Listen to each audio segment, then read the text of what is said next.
ጌታችን ኢየሱስ ሰው ሲሆን ወይም ቃል ስጋ ሲሆን የነሳው ስጋ መታደስ የሚያስፈልገው መዳን የሚያስፈልገው የኛ የወደቀው ስጋችን ያ የወደቀው ባህሪ የሰው ባህሪ እሱን ነስቶ ተዋህዶ በተዋህዶ ውስጥ እንደዛ አዳነው ፈወሰው ወይስ ገና ከጅምሩ ምንም ህመም ያልገጠመውን እድሳት የማያስፈልገውን በፊት የነበረውን ያንን ስጋ ነው አዳም ከመውደቁ በፊት የነበረውን ስጋን ይነሳው የሚል ጥያቄዎች ተነስተው እንደዚህ እንግዲህ የተወሰነ ሲያከራክሩ ነበር።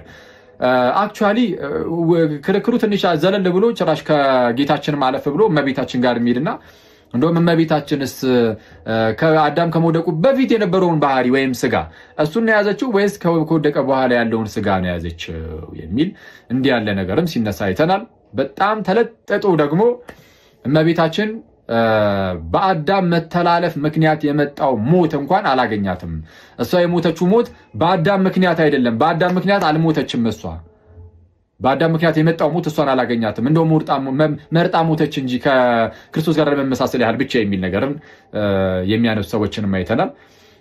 ግን የእመቤታችንን ባህሪ ስናነሳ የወደቀ የሚለው አይስማማውም። አሁን ኮራፕትድ የሚለው እንግሊዝኛ ቃል እና ኮራፕቴብል የሚለው በጣም ልዩነት አላቸው። ሆኖም ግን አሁን አዳም ተለውጦ እሷ ተገኘች ማለታችን ሳይሆን ከዚያን ጊዜ ጀምሮ በመንፈስ ቅዱስ ጥላ ስር ተጠብቃ ትኖር የነበረች እናት እመቤታችን ቅድስት ድንግል ማርያም። ዲዮናስዮስን ብጠቅስ በ101ኛው ክፍል ላይ ወተወልደ እምቅድስት ንጽሕት ዘአልባቲ ርሳት፣ ጌታችን ኢየሱስ ክርስቶስ ንጽሕት ከምትሆን ርሳት ከሌለባት፣ ርሳት ማለት ውድቀት ከሌለባት ማለት ነው። በሌላ አነጋገር የወደቀ ስጋን የያዘችው ማለት ወደዚያ ሄዶ ያበላሽብናል። ስለዚህ አሁን ምንድነው መባል ያለበት? ይሄ ምናልባት ወንድሞቻችን ኮራፕቲብል የሆነ ቦዲ አላት፣ ነገር ግን ይሄ ኮራፕትድ አልሆነችም፣ ኃጢአት አልነካትም። እርግማን ምክንያት ከመጡ ነገሮች በሙሉ እንደ እርግማን እሷ ላይ እንዳይደርሱ አርጎ ጠበቃት ነው። የኢትዮጵያ ኦርቶዶክስ ተዋሕዶ ቤተክርስቲያን ይህንን ነው የምታምነው። በነገራችን ላይ አንዳንድ በግል የተጻፉ መጻሕፍቶችን በማየት የኢትዮጵያ ኦርቶዶክስ ተዋሕዶ ቤተክርስቲያን እምነት አድርገው ሌሎቹ እንዳይወስዱት መጠንቀቅ ያስፈልጋል።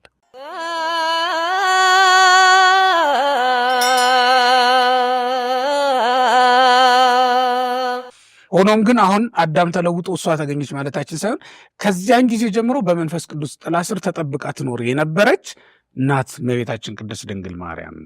ከዚህም የተነሳ ምን እንላለን? ኃጢአቱ አላረፈባትም ባህሪውን እንጂ ኃጢአቱን አልወሰደችም ብለን እንናገራለን። ምን ማለት ነው? በሌላ አነጋገር ከርከቤዴን የምትባል እንቁ የምትወልድ ወፍ አለች። ከእንቁ ሳትወለድ እንቁ የምትወልድ ወይም ከእንቁ ሳትገኝ እንቁ የምታስገኝ ወፍ ናት። አዳም ልክ እንደዚያው ነው። ለራሱ ንጽህና ሳይኖረው ንጽሕት የሆነችን ገላ ወይም ደግሞ ንጽሕት የሆነች ባህሪ ያላትን እመቤታችን ቅድስት ድንግል ማርያምን ማስገኘት የቻለ ነው ብለን እናምናለን ማለት ነው። እሳቸውም ስለሚጨምሩበት እኔ አላስረዝም። በጣም መልካም። ያው እንደተባለው ነው፣ ምንም አዲስ ነገር የለውም። ባጭሩ ግን አዳም ከወደቀ በኋላ ያለው ነው፣ ሌላ ምንም ሊሆን አይችልም። ነገር ግን ያው እንደተባለው አዳም ከወደቀ በኋላ ቢሆንም ድንግል ማርያም የመጣችው የወደቀው ስጋ እሷ ውስጥ የለም። እንዴት? ምን ማለት ነው? ባርያቆስን ብንወስድ በቅዳሴው ሰው ገብረ ዘእምጥንተ ሥጋሁ ለአዳም፣ ያን የለበሰውን ስጋ ከአዳም ከጥንቱ አደረገው ነው የሚለው። ምን ማለት ነው? ወድቋል አዳም። ከወደቀ በኋላ ግን የሚወለድባትን እናቱን አዳም ከመበደሉ አስቀድሞ የነበረውን ባህሪ እንድትይዝ አደረጋት ማለት ነው። ቅድም እንደተባለው ከበደለ ሰው ያልበደለ ሰው እንዴት እንደሚገኝ ድንቅ ነው። ምን ምሳሌ ሊመስል አሁን ምሳሌ አጣንልሽ ብለው ዝም ብለው በትንንሽ ምሳሌ የሚመስሏት ከዚህ የተነሳ ነው። አባቶቻችን ከበደለ ሰው ያልበደለ ሰው የሚገኘው ለምሳሌ ለክርስቶስ ከሞተው አንበሳ ማር ተገኘ አይደለም? ከኃጢአተኛ ሰው አባ ጊዮርጊስ ዘጋስጫ እንደውም ወለተ ኃጥአን ነው የሚላት። የኃጢአተኛ ልጅ ናት፣ ግን ደግሞ ኃጢአቱ ያልነካት። እኔ በምን ምሳሌ ልገልጠው እንደምችል አላቅም። አንዳንዴ ምናልባት የጤና ባለሙያ ቢሆን ያስደንቅ ይሆን አላቅም እንዴት እንደሚሆን። መርገም እሷ ላይ ያለካትም ኃጢአት ሲጀመርም ወደ ሰው አይመጣም ተብሎ ያው ብዙ ሊቃውንት ብዙ ብለውታል።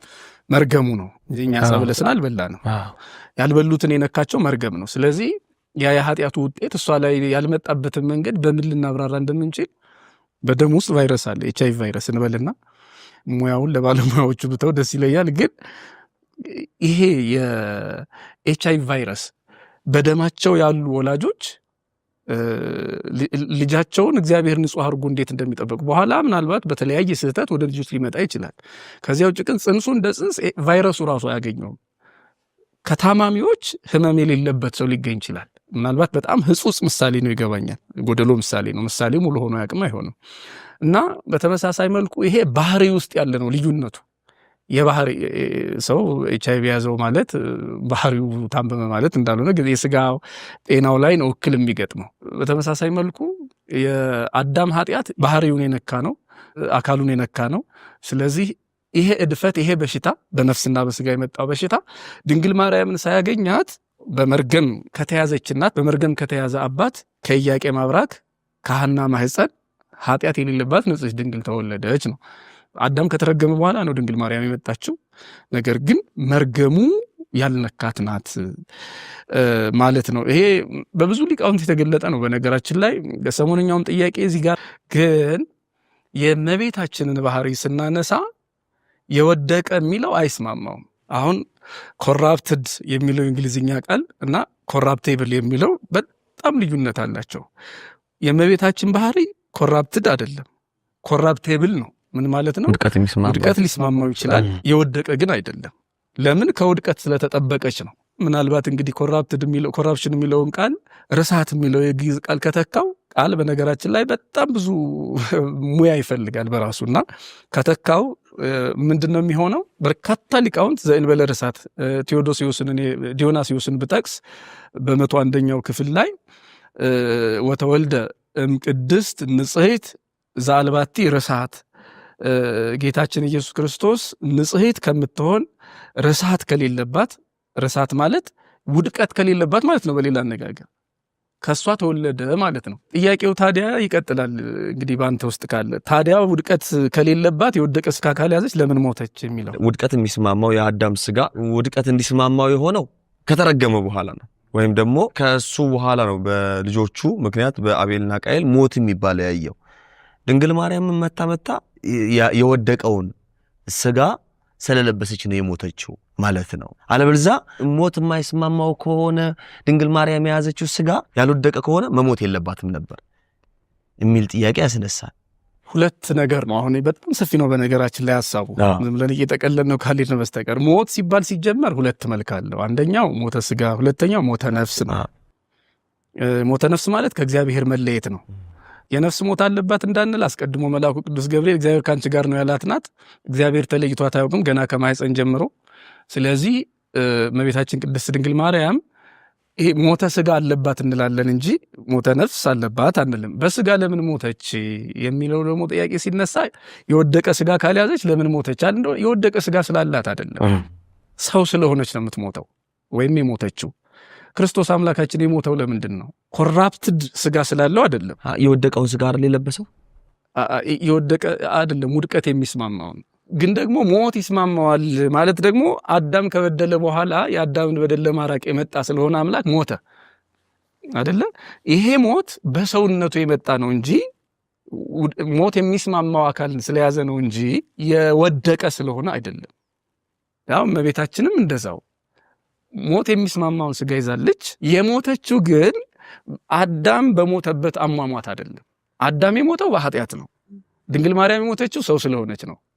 አሁን እንኳን እሷ ይቅርና እኔም አንተም ሌሎቻችን እስካሁንም በክርስቶስ ክርስቲያን ሆነው በስጋና በደም በጥምቀት ከብረው የሚሞቱ ሰዎች እንኳን አዳም በሞተው ሞት አይደለም የሚሞቱ፣ ክርስቶስ በሞተው ሞት ነው። እና አሁን እኛ ልብ ብለን ማስተዋል ያለብን ብዬ የማስበው በሊቃውንቱ አገላለጽ ሀደግነ ቀዳማየ አበ፣ የቀደመውን አዳምን ተው ነው ማለት አባትነቱን ካድ ነው ማለት አይደለም። አባታችን ነው አሁንም። ነገር ግን በሱ መንገድ አይደለም ያለ ነው። አሁን እኛ ዳግማዊውን አዳም ነው እየተከተልን ያለ ነው። የምንሞተው እንደ ክርስቶስ እንጂ እንደ መጀመሪያው አዳም አይደለም። ድንግል ማርያም የሞተችው እንደ መጀመሪያው አዳም አይደለም፣ እንደ ሁለተኛው አዳም እንደ ልጇ እንደ ኢየሱስ ክርስቶስ በኋላ ስለሆነ ሙሉ በሙሉ ተለውጧል። ለዚህ አንድ ምሳሌ ልስጥ። የክርስቶስ ሞት አንዱ ምሳሌያችን ነው። አሁን እሱ እንዳልኩት የሞተው በፈቃዱ ነው፣ በስልጣኑ ነው ሊባል። ድንግል ማርያም እውነት ነው በፈቃዱ አይደለም የሞተችው። ሰው በመሆኗ ፈቃዱ አለ። መቼም አልሞትም ልትል አትችልም። ነገራችን ላይ አልሞትም ልትል አትችልም። ግን በሰው ላይ የታወጀ ሞት ነው። ይሄንን ለራሱ ወስዶታል ክርስቶስ። እናቱ ድንግል ማርያም ሞታል። የሞተችው ግን በሰውነት ነው።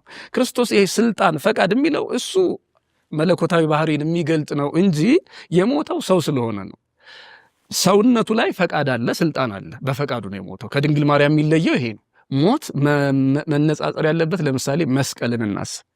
መስቀል እንደሚታወቀው በብሉይ ኪዳን ከዛም በፊት ባለው ታሪኩ ሰው ተሰቀለ ማለት ወይም በመስቀል ታየ ማለት የተረገመውን የእርግማን ምልክት ነው ቅዱስ ጳውሎስ እንደሚናገረው። አሁን ክርስቶስ ከተሰቀለበት በኋላ መስቀል ምንድን ነው? መስቀልህን ስታይ የዳንክበትን ታሪክህን ነው የምታስታውስ እንጂ እርግማን አይደለም ትዝ የሚልህ። በተመሳሳይ መልኩ አሁን እኛ ሞትን ስናስበው ወደ አዲስ ዓለም መሸጋገሪያ መሆን እንጂ እንደ ብሉይ ኪዳኑ ፈርሶ በሱሶ መቅረት በአዳም በደል መያዝን አይደለም። ሞትህ እንደ ክርስቶስ ሳይሆን ትንሣኤህ እንደ ክርስቶስ አይሆን። አሁን ብዙ ጊዜ ሰዎች እንደ ልጇ ትንሣኤ ነው የሚለውን ያው ጽፈውታል። የኔታ ሕይወተ ማርያም ነው። ብዙ ሊቃውንት በነገራችን ላይ በዚህ ጉዳይ በኋላ እንመጣበታለን። ከትርጓሜ ቤት ይለያያል። እመቤታችን የተነሳችው በዕለተ እሑድ ነው፣ አይ የለም በሶስተኛው ቀን ነው የሚል አለ እና በአጭሩ ግን ዋናው ሐሳቡ ምንድን ነው? እመቤታችን የተነሳችው እንደ ልጇ ትንሣኤ ነው። እንደ ልጇ ትንሣኤ ነው ማለት እንደ ልጇ ሳትሞት እንደ ልጇ ትንሣኤ ልትነሳ አትችልም። እኛም እኮ እንደ ልጇ ነው የምንነሳው። ያ ማለት 3 ቀን እንቆያለን ማለት አይደለም። 1000 ዓመት ልንቆይ እንችላለን። እሱ የሚያስነሳን መቼ እንደሆነ የሚመጣ መቼ እንደሆነ ስለማናውቅ የቆዩም አሉ 1000 ዓመታትን። ግን እንደ ልጇ ትንሣኤ ነው የሚነሱት። ምን ማለት ነው? ቢያንስ አሟሟታቸው ከክርስቶስ ሞት በፊት እንኳን ቢሞቱ አሟሟታቸው ለሲኦል ቢሆንም ለምሳሌ አዳም ልጆቹ በሙሉ ባሉበት በመቃብራቸው ሞታቸው ተቀየረ ባሉበት። እና ዋናው ምስጢር ደግሞ እመቤታችን የያዘችው ስጋ አዳም ከመበደሉ በፊት የነበረውን ንጽሐ ጠባይ ይዛ ነው የተገኘችው የተገለጠችው ስለምንል የወደቀ ስጋ ነው የሷ ስንል የሚያበላሸው ይሄንን ነው። አዳም ከመውደቁ በፊት የነበረው ባህሪ ነው ያላት። ምን ማለት ነው? ኃጢአት የሚስማማት ግን ያልበደለች ሴት ተገኘች ብለናል። ስለዚህ የወደቀ ስጋ ነው የያዘችው ማለት ወደዚያ ሄዶ ያበላሽብናል። ስለዚህ አሁን ምንድነው መባል ያለበት? ይሄ ምናልባት ወንድሞቻችን ኮራፕቲብል የሆነ ቦዲ አላት፣ ነገር ግን ይሄ ኮራፕትድ አልሆነች፣ ኃጢአት አልነካትም። ውድቀት የሚስማማው ስጋ እንጂ የወደቀ ስጋ እሷ ውስጥ እንደሌለ ማወቅና ማሰብ ይገባል ማለት ነው። በጣም መልካም። ስላስተማሩን በጣም ቃልዎት ያሰማልን፣ እግዚአብሔር ያክብርልን። አብዛኞቻችን እንደተመለሰልን ተስፋ አድርጋለሁ። ከዚሁ አያይዘን ግን ድንግል ማርያምን አቀባ የሚለው ትርጉም ከሞት ነው ወይስ ከኃጢአት ነው የሚለውን ጥያቄ ያነሳለሁ አየጂ። በነገራችን ላይ የእመቤታችን ጉዳይ በጣም ድንቅ የሚሆነው ለምን መሰለህ? ልክ በኋላ ላይ ስትወልድ የመውለዷ ነገር ድንቅ ነው ወይም ደግሞ ልዩ ነው እንዳልን ሁሉ የተፈጥሮንም ነገር ልክ እንደዚሁ የመጣችበት መንገድ በጣም ልዩ ነው እንላለን። እና ከመጀመሪያው ከጽንስ ጀምሮ መንፈስ ቅዱስ ጠበቃት ብለን ስንናገር እንዴት ሊሆን ይችላል ብሎ ሰው የሚደነቀው ለዚህ ነው። በኋላም እኮ የተደረገው ነገር በማንም የተደረገ አይደለም፣ ለማንም የተደረገ አይደለም።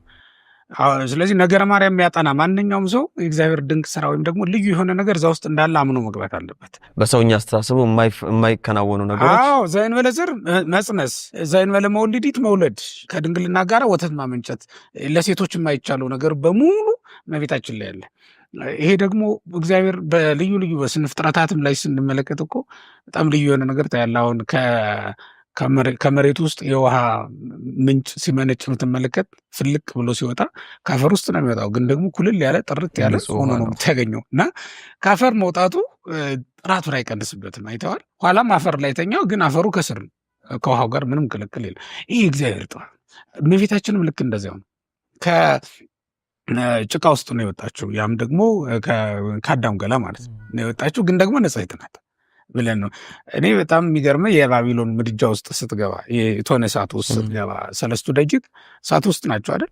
ግን የእሳቱ ወላፈን ልብሳቸውንም እንኳን አላጠቆሩም ይላል።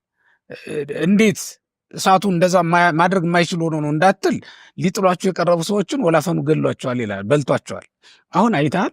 እሳት ውስጥ ገብቶ ጥላሽት ካላገኘህ፣ እሳት ካለበላህ እመቤታችን እስከ አዳም ገላ ውስጥ ንጽሕት ሆና ወጣች፣ በደሉ አላረፈባትም ብንል ምን ሆኖ ነው? ስለዚህ ወደ ምን እንመጣለን ማለት ነው? አንተ ወደ አነሳው ጥያቄ ስንመጣ ምንድን ነው የሚሆነው? ከምን ጀምሮ ጠበቃት? ከማህፀን ጀምሮ ነው የጠበቃት። ከምን ጠበቃት? ከኃጢአት ነው። ከኃጢአት ነው። ምክንያቱም አሁን ላልካቸው ነገሮች ሙሉ እኮ ምንጩ ኃጢአት ነው። ሞት ብትል፣ መቃብር ብትል፣ በምጥ መውለድ ብትል፣ ሌላም ነገር ብትዘረዝር ምንጩ ኃጢአት ነው እና ከኃጢአት ጠበቃት ካል ጨረስን እኮ እዛ ላይ ሌሎቹን ነገሮች በሙሉ የለባትም ማለት ነው። ምክንያቱም ሌሎቹ በቅጣት የመጡብን ናቸው። ቅጣቶች እኮ ናቸው። በኃጢአት ምክንያት የተጣለ ቅጣት ነው። ስለዚህ ክርስቶስ እንዳደረገ አድርጋለች። ሲጀመርም የአዲሱ ዓለም መገኛ ናትና እመቤታችን አዲስ ሰው ናት ብለን እናምናለን። ክርስቶስ ዓለምን አዲስ ካደረገው በኋላ ደግሞ የምንሞት ወይም ደግሞ በዚህ የምንያዝ ሁላችንም ያ ነገር ወይም በቅጣት ምክንያት የመጣው ሞት አለብን ብለን አናምንም ማለት ነው። ቀድሞ እኮ ሞት የሚናፈቅ አልነበረም አይደል? አሁን ግን የሚናፈቅ ሆኗል። ለምን? ሞት ሰናይ ሆኗል ማለት ነው። አሁን ሞት ሁለት አይነት ነው። ሞት ሰናይ፣ ሞት እኩይ እንለዋለን። ሊቃውንቱ ሞት ሰናይና ሞት እኩይ አለ ብለው ነግረውናል። ሞት እኩይ ማለት የብሉይ ኪዳኑ ሞት ነው፣ ያለ ክርስቶስ በነበርንበት ዘመን። ሞት ሰናይ ማለት ደግሞ በአዲስ ኪዳን ያለን ሰዎች የምንሞተው ሞት ነው። ይሄ ለአክሊለ ሕይወት የሚያበቃ ነው። የጽድቅ አክሊል ተዘጋጅቶልኛል ብለን እርግጠኞች ሆነን የምንሞትበት የምንወሰድበት ሞት ነው። ከዚህ የተነሳ እንደውም አረፈ እንላለን እንጂ ሞተ ብለን ማንናገረውም ለዚህ ነው ለማለት ነው። እኔ ታስሞር በዚህ የሚጨምሩት ሀሳብ በእርግማን ምክንያት ከመጡ ነገሮች በሙሉ እንደ እርግማን እሷ ላይ እንዳይደርሱ አርጎ ጠበቃት ነው። የኢትዮጵያ ኦርቶዶክስ ተዋሕዶ ቤተክርስቲያን ይህንን ነው የምታምነው። በነገራችን ላይ አንዳንድ በግል የተጻፉ መጻሕፍቶችን በማየት የኢትዮጵያ ኦርቶዶክስ ተዋሕዶ ቤተክርስቲያን እምነት አድርገው ሌሎቹ እንዳይወስዱት መጠንቀቅ ያስፈልጋል። ከዚህ በተለየ መንገድ አንጽሐ ብለው የሚያምኑ የጻፉ ሰዎች አሉ። ማለት አነጻት ቅዱስ ገብርኤል ሊያበስራት በመጣ ወይም ባበሰራት ጊዜ ከኃጢአት ንጽሕት አደረጋት አነጻት ብለው የሚያምኑ አሉ። አንጽሖ ሥጋሃ አደረ ላይ የሚልም ጥቅስ የሚሉ ጥቅሶችም እንሰማለን። እሱ እኛ አንጽሖንም ከዛው ከማህፀን ጀምሮ የምንተረጉመው ነው እንጂ ቅዱስ ገብርኤል ሲያበስራት አይደለም። ልናገረው የፈለግኩት የራሳቸውን መረዳት የጻፉ ሰዎች የኢትዮጵያ ኦርቶዶክስ ቤተክርስቲያን አለች ማለት አይደለም። ሰዎች በግል ብዙ ሊናገሩ ሊጽፉ ይችላሉ። የኢትዮጵያ ኦርቶዶክስ ቤተክርስቲያን የመጣችበት መሰረተ ትምህርቷ ግን እሱ አይደለም። በሌላ መልኩ በግብፅም ያሉ አንዳንድ አባቶችን በመጥቀስ እንደዛ የሚሉ አሉ። እኔ አሁን እንኳን የኢትዮጵያ ይቅርና የግብፅም ከማን ጀምሮ የሚለውን ማየት በጣም አስፈላጊ ነው። አሁን አቡነ ሽኖዳ ይህን ቢሉ የአቡነ ሽኖዳ ተጽዕኖ ሌሎች ጳጳሳትም ላይ አርፎ ይህንን ቢያምኑ ከየት አመጡት ብሎ ወደ መሰረቱ መሄድ ነው። አባቶቻችን ሐዋርያት፣ አባቶቻችን ሐዋርያውያን አበው ምን አሉ፣ ምን አስተማሩ፣ ከዛ በኋላ የተነሱ ሊቃውንት ምን አሉ የሚለውን ማየት እንጂ አሁን ከዚህም በኋላ ሌሎች ብዙ ሰዎች ይጽፋሉ፣ ይናገራሉ። በጋራም ሆነው እንደ ግለሰብም ሊጽፉ ይችላሉ። እነሱ ያመጡትን ትምህርት እንደ ግል አድርጎ ምንድነው እንደ ተቋም ወይም እንደ አድርጎ ማየት አስፈላጊ አይደለም። እኔ አንድ ቃል ለመጨመር ቅዱስ ኤፍሬም እመቤታችንን በታቦት እየመሰለ አመስግኖታል እንደሚታወቀው። ቀጥሎ ግን ቅዱስ ጳውሎስ በዕብራውያን መልእክቱ ላይ ያለው ድንቅ ነገር ነው። ዕብራውያን ምዕራፍ 9 ቅዱስ ጳውሎስ ሲዘረዝር 7 ጀምሮ አካባቢ ይመስለኛል ቁጥሩን እንዳልሳሳት ምዕራፉ እርግጠኛ ነኝ 9 ላይ ቢመለከቱት በዚያኛው መቅደስ ታቦት ነበረ፣ የወርቅ ማዕጠንት ነበረ፣ የአሮን በትር ነበረች። ከቁጥር 1 ጀምሮ ነው ይሄ ነበረ እያለ መና ነበረ፣ መሶበ ወርቅ ነበረ እያለ ይዘረዝር። ታቦት ነበረች ይልና ቁጥር 10 ላይ ይህም ይመጣ ዘንድ ላለው ለአሁኑ ዘመን ምሳሌ ነው ይላል። ታቦት እመቤታችን ናት። በውስጡ ያለው ጽላት ደግሞ ኢየሱስ ክርስቶስ ነው። ብዙ ጊዜ በተለምዶ ያው ታቦቱንም ጽላቱ አንድ ላይ ብለን አንድ አድርገን እንናገራለን። እና ታቦትስ እንዴት ነበር የሚሰራው የሚለውን ለመናገር ፈልጌ ነው። ታቦት የሚሰራው ከማይነቅዝ እንጨት ነው አይደለ? ቃል በቃል ሙሴን እግዚአብሔር ያለው ከማይነቅዝ እንጨት፣ በእኛ አነጋገር በትርጓሜው ሸምሸር ሰጢር ይለዋል። የማይነቅዝ እንጨት ነው ዞሮ ዞሮ። እና ታቦቱ መንቀዝ የማይጀምረው እንጨቱ ማለት ነው። ይሄ ዛፉ መንቀዝ የማይጀምረው ወይም ደግሞ የማይነቅዝ የሚሆነው ለታቦት ተብሎ ከተቆረጠ በኋላ ነው እንዴ? ገና ሲበቅል ነው አይደል?